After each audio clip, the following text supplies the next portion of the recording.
नमस्कार मेरे प्यारे साथियों, आप सभी को ग्लोबल ऑनलाइन क्लास के यूट्यूब मंच पर बहुत बहुत स्वागत है। आइए यहाँ पर हम लोग संस्कृत का एक और हम लोग नया टॉपिक के बारे में जानते हैं कि संस्कृत में आपको आवेदन पत्र को कैसे लिखा जाता है। देखिए, ऐसे आपको किसी भी चीज़ पर आवेदन पत्र को लिखने के लिए दे दिया जाता है, लेकिन यहाँ पर जो हम लोग सीखने वाले हैं, हम लोग प्राधान्याचार्य के पास आपको आवेदन पत्र को सीखने वाले हैं। यानी संस्कृत में प्राधान्याचार्य के पास आपको आवेदन कैसे लिखा जाता है। तो आइए यहाँ पर हम लोग गौर फरमाते हैं कि आपको कैसे लिखा जाता है। संस्कृत में आपको आवेदन पत्र लिखना, तो यहाँ पर सबसे पहले हम लोग क्या लिखते हैं, सबसे पहले हम लोग हिंदी में सेवा में लिखते हैं। तो यहाँ पर आपको संस्कृत में लिखना है सेवायाम, सेवायाम यानी सेवा में। यहाँ पर क्या लिखते हैं, श्रीमान प्राधान्याचार्य महोदय। तो यहाँ पर हम लोग लिखेंगे श्रीमंत प्राधान्याचार्य महोदया, श्रीमंत प्राधान्याचार्य महोदया। उसके बाद उच्च विद्यालय आपको पटना, यहाँ अपने विद्यालय का नाम लिख देना है। अब आप कहिएगा कि सर यहाँ हिंदी में लिखे या अंग्रेजी में लिखे या संस्कृत में लिखिए।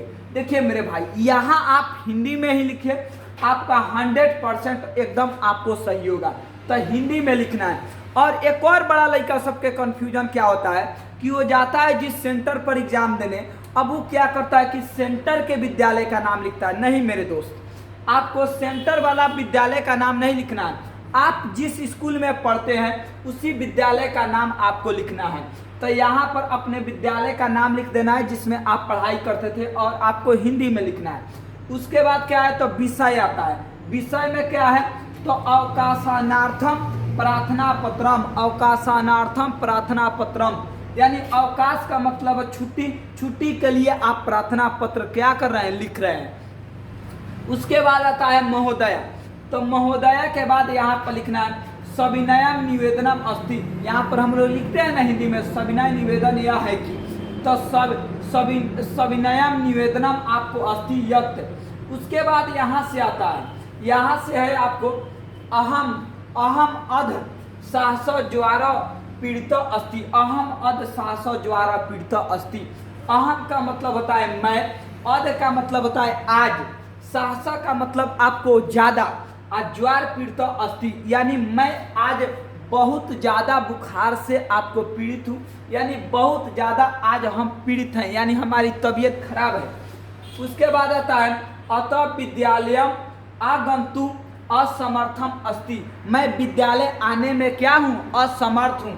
उसके बाद नीचे लिखा गया है कृपया मम पंच दिवासनम अवकाशम स्वीक्रियन्तु, कृपया मम पंच दिवासनम अवकाशम स्वीक्रियन्तु यानी आपको क्या है कि 5 दिनों की जो छुट्टी है उसके लिए, अवकाश के लिए मेरा आवेदन पत्र क्या किया जाए, स्वीकार किया जाए।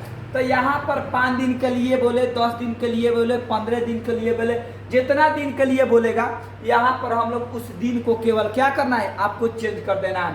यहाँ 5 दिनों के छुट्टी के लिए क्या किया जा रहा है, आपको आवेदन पत्र को लिखा जाना है। उसके बाद यहाँ पर लिखा गया है भवदीय शिष्या, अगर कोई लड़की है तो शिष्या लिखेगी, अगर कोई लड़का लिख रहा है तो शिष्य लिखेगा। और यहाँ पर अपना नाम हो, अब बताइए नाम हो मेरे भाई, ये भी बताने की जरूरत है, ये बताने की जरूरत नहीं है। तो आप इतना चीज को लिखिए, एक भी आपका नंबर आवेदन पत्र से आपको नहीं कटने वाला है। केवल मेरे भाई आप फॉर्मेट को दिमाग में रखिए, एकदम आपको 100%